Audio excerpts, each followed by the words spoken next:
పరులకై అర్థిద్దాం, ప్రభు అభినందన అందుకుందాం. మత్తయి సువార్త 8:5-11.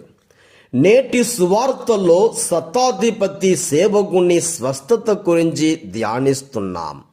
ఇక్కడ కొన్ని విషయాలు ఆశ్చర్యం కొలుపుతాయి. స్వస్థత అవసరమైన వ్యక్తి యేసు వద్దకు రావట్లేదు. స్వస్థత కోసం అడగడం లేదు.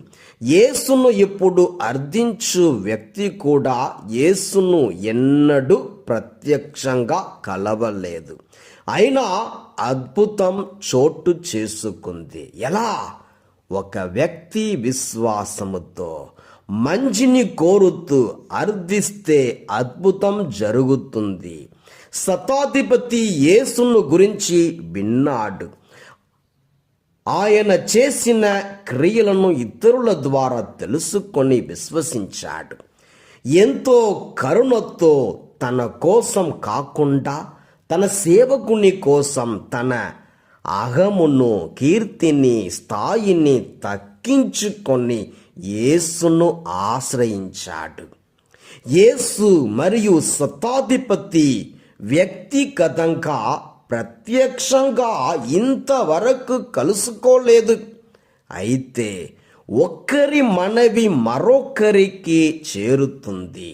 శతాధిపతి తన అవసరమును వినయముగా తన వారి ద్వారా యేసుకు విన్నవించుకున్నాడు.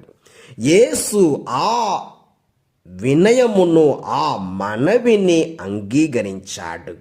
అతనిలోని సేవాభావమును యేసు విస్మయముతో మెచ్చుకున్నాడు. అతని హృదయం ఇతరుల కొరకు ఏ విధంగా ఆరాటపడుతుందో యేసు గ్రహించాడు.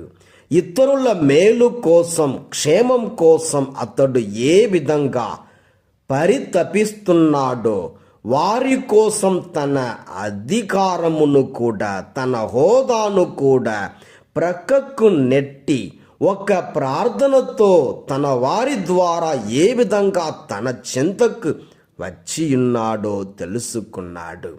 అంతే ఆశ్చర్యముతో అతని విశ్వాసమును పొగుడుతున్నాడు. ఆనందముతో అతని సేవకుని స్వస్థపరిచాడు. మనము ఇటువంటి మనస్తత్వమును అలవరుచుకోవాలి. ఇతరుల కోసం ప్రార్థించాలి. ప్రభు అభినందన పొందాలి. దేవుడు